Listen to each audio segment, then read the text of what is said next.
as they arrive. But first, our top stories. A new footage has emerged of the collision between a passenger jet and a military helicopter in the sky above Washington on Wednesday. 3 more hostages to be released tomorrow as part of the Gaza ceasefire have been named by Hamas. And emails have suggested that Prince Andrew stayed in contact with convicted paedophile Jeffrey Epstein for longer than he previously claimed.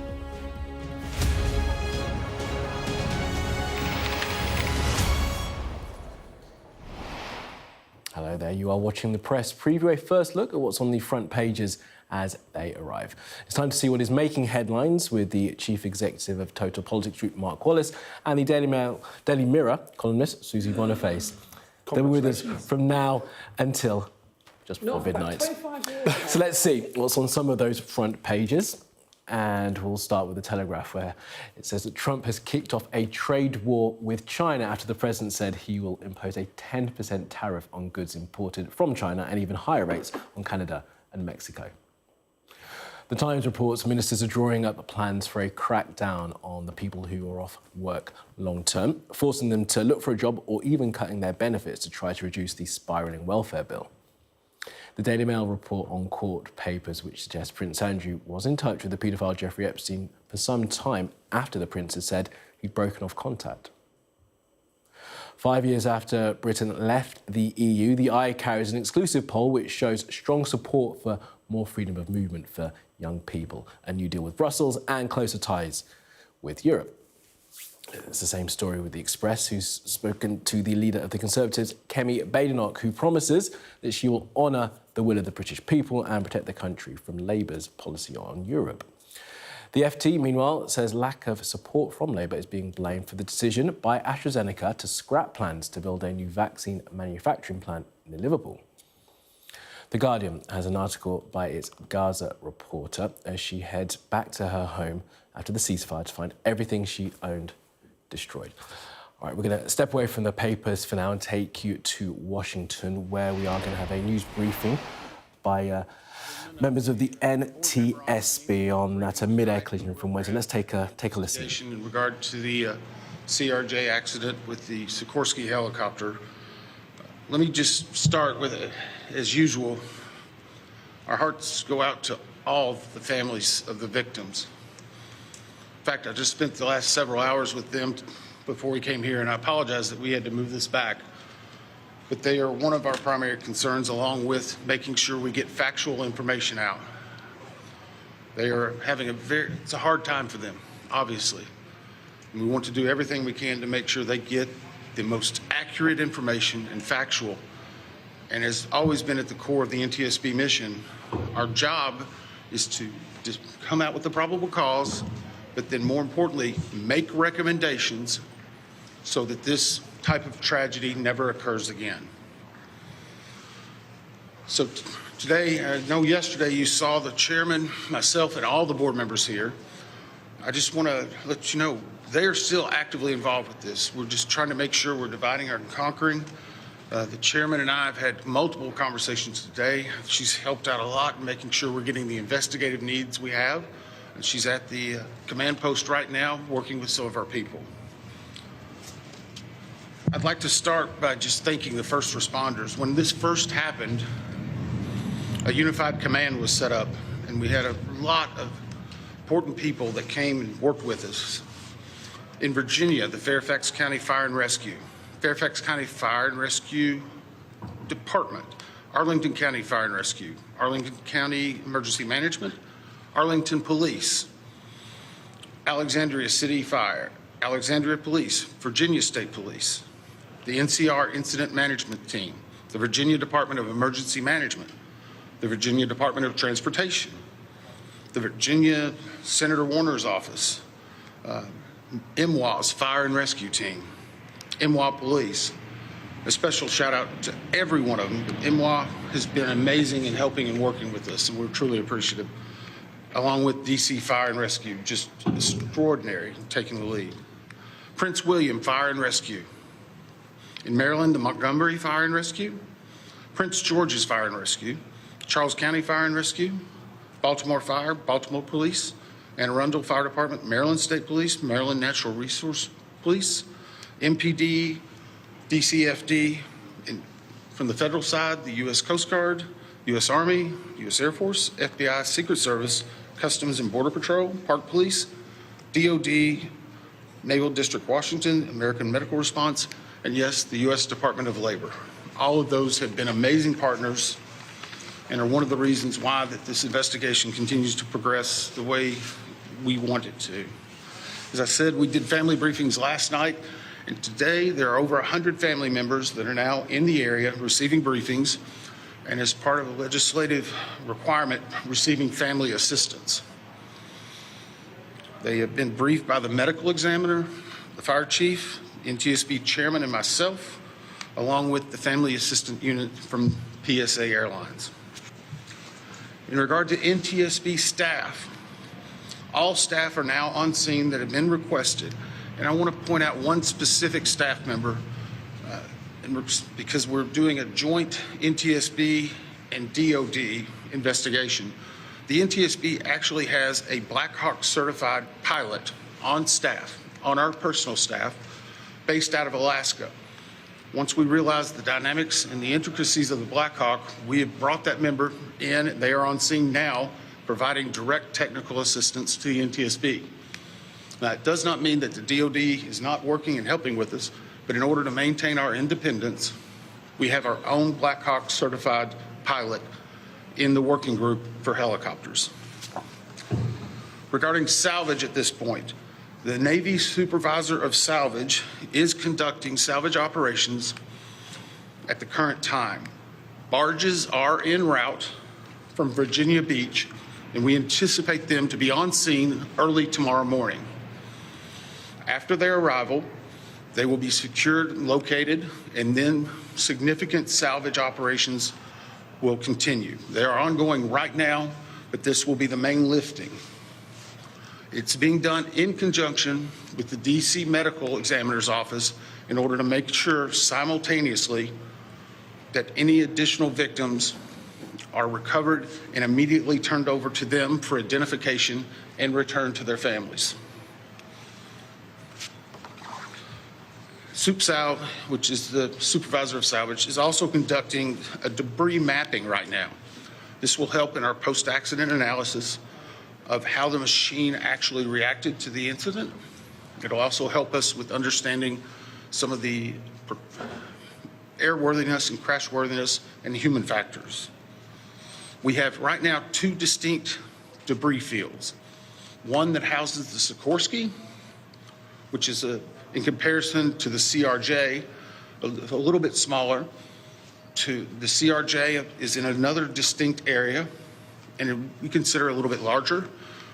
The good news is, based upon the initial mapping, while there are some small aspects of that debris field, there are large chunks that will be easily recoverable, and it will aid in the investigation when we bring it into the secured facility that will be located here on MWA.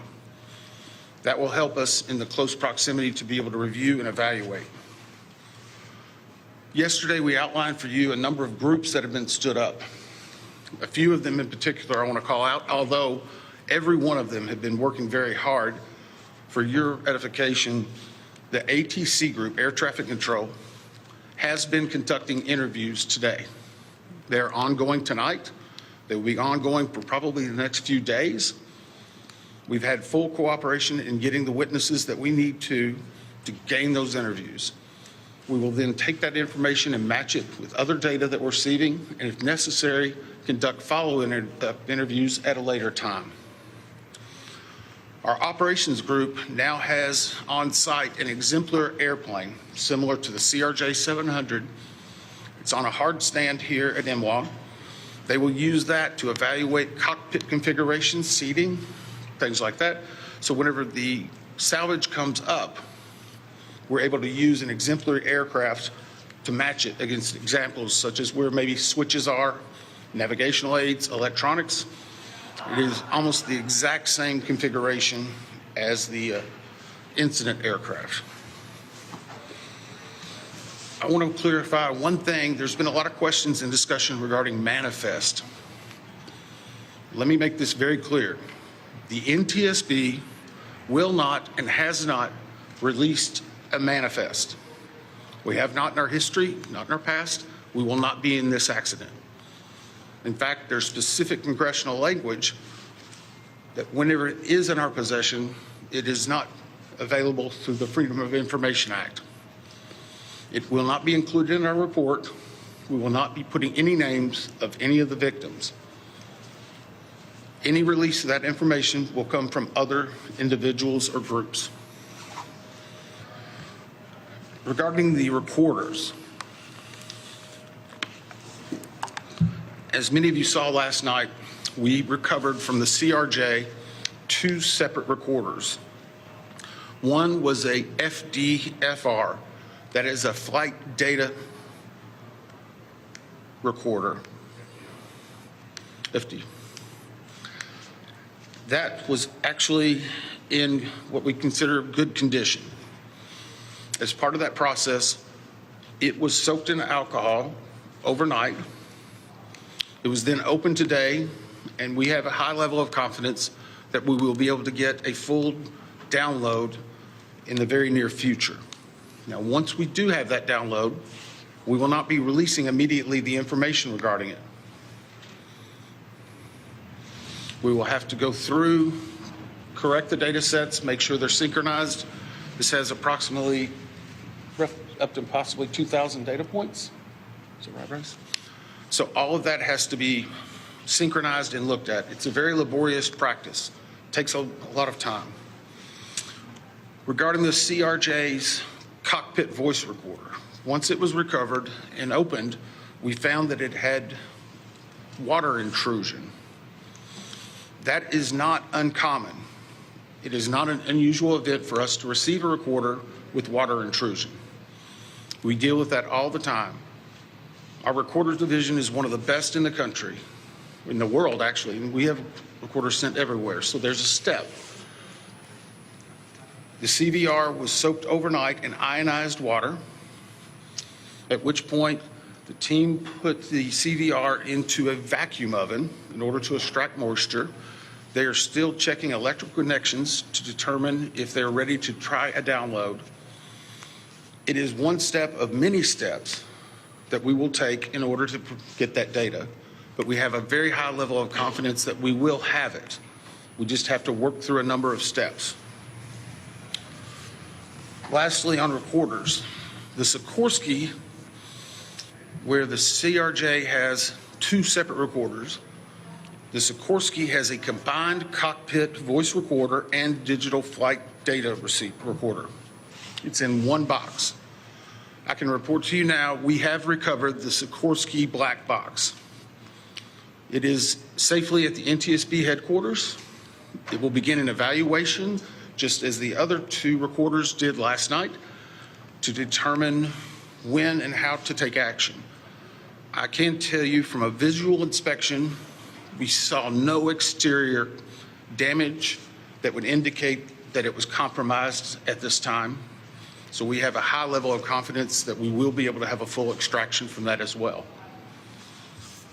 Those are some of the significant updates we have right now. Obviously, we'll be doing some more in the essence of time and making sure our team gets back. I think we're going to be able to take maybe 4 or 5 questions. I'll call on you and I'll repeat it. So we'll try to play that game a little bit, please. Right here. Thank you very much. Your name and outlet, please. Jonathan Kersley from Channel 9 Australia. Captain Sully Sullenberg, one of the heroes of the incident on the Hudson descent, that he has said we absolutely should be reviewing airspace, not just here but in other places where there's a complex mix of traffic. Is he right? Is there time for a permanent shift in DC and across the country to keep airspace safe and separated between military and civilian aircraft? So the question for those watching, is it this time now for us to possibly deconflict or change some of the airspace where military aircraft operate with commercial aircraft? I can't give you a definitive answer on that. What I can say is in this incident, it should not have happened. We have in aviation what's called a Swiss cheese approach, wherein if something fails, a backup should catch it. Multiple layers of redundancy. It's been a very long time since we've had a major aviation incident in the United States, and that's the reason why it's one of the safest forms of transportation in the country. But the only way they do that is by investigating what happens now and then making recommendations in the future. Again, the NTSB has done 100,000 aviation investigations. We've issued 15,000 recommendations. Over 84% have been accepted. Once this investigative report comes out, we will be advocating probably for years for changes that need to be made, but we'll not speculate on what needs to be done until we have the facts. Todd, is there anything obvious? Hey, I'll call on people. Sorry. Dave Jefferson from Reuters. Can you talk about how long you think it will take to recover the debris, how long you plan to be on site, and have you got any early data yet off the ATC tapes? I think that was 3 or 4 together. How long the debris will take, how long we'll be on site, and have we gotten any information off of the air traffic control tapes. The debris, we are hopeful once the mapping is done that it will be done in what I will call quick order. I can make no guarantees of that because first and foremost, we need to make every effort and to make sure we're recovering every one of the people that perished in this accident. We'll have some cranes that'll be coming up, and once that happens, you'll see a lot more activity, and we'll be moving that in, but I don't want to give you a definitive time. I would say it will start in earnest probably on Sunday, and it will go through next week, and some of that's contingent upon weather and other things. Regarding the ATC tapes, we've received a lot of different information on ATC, and so I'm just going to preempt it. Off-the-shelf software programs are not always as accurate as the data we specifically get from NTSB, from the black boxes. All of that are factors that come into our investigation. So we will not speculate about ATC tapes that you may have heard and seen online or snippets. We are getting the full cooperation that we need to be able to make an accurate assessment and to make sure what we are saying is factual and that it will help and aid in the entire investigation. You? Todd, Steve Cooper from Channel 7 in Boston. Is there anything glaring from the videos that we've all seen that would tell you that the pilot in the Black Hawk helicopter made a mistake? The question is, based on the videos, have we drawn any conclusions? We have not. We know that there was a significant incident in which the 2 aircraft collided, a pretty significant fireball. If you will recall, even after the first day, we only had maybe 1 or 2 grainy images that were coming out. We're seeing more and more at this time. So we're still collecting data, but we are not going to opine until we see a lot of other things in there. A couple more? Yes, sir. With CNN, how critical is it to interview the controller in the tower cam? How concerning is it to you, the reports that that controller was working 2 positions at the same time? So the question was, how critical are the air traffic control interviews and basically staffing? So air traffic control interviews are critical. That's the reason why there's a process in place. That began immediately after the accident. It was preservation of that evidence. It was immediately taking down notes, getting logs, all that information. We will go back and look at any air traffic controller that was involved in this. We'll go back and look at their past probably 72 hours, even 2 or 3 weeks. We'll look at their training, their hiring, everything, what they probably ate that day. But it is not one point that tells us everything. It's layered into a lot of other information that's very critical. Regarding staffing, the FAA has had a very robust plan in looking at staffing. Obviously, we'll be looking at not only staffing that day, but progressively staffing. How many people, what job functions they were doing. Were they being combined? Were they not? What was the weather outside? What was the number of landings? I recall back during COVID, 1 runway was being used. Runway 1, that was the only one. 33, as traffic came back, started being opened up. So we would look at changes in traffic patterns, construction at the airport, all of that. It all paints a very big picture. Can I just follow up on that? Who are you? Sorry. Sorry, Leah with APC. Have investigators interviewed air traffic controllers at this point? The question is, have we interviewed air traffic controllers? Yes. I think I started with. Were they working at the time? Sorry. They were working at the time. I'm sorry, the clarification, was it an air traffic controller that was working at the time of the accident? Yes. Yes. Now, I'm not going to speculate. Sorry. Nope, sorry. I'm not going to speculate. The next question is, was there 1, 2, 3? I don't have the answer for that right now. I know that the controller that was working at the time has been interviewed, and his interviews are ongoing throughout the day. Yes, ma'am. Last one. CNBC. Has President Trump reached out to you personally or anyone else from the White House to you or anyone else on the board? And if so, can you describe the nature of those communications? The question is, has anyone from the White House reached out to me or other board members? I won't speak for other board members. I know that the chair did a briefing yesterday. It was publicly discussed and gave some information. I have not received any contact. I'm going to go back to something we talked about earlier. The NTSB is an independent bipartisan board. 58 years as the gold standard.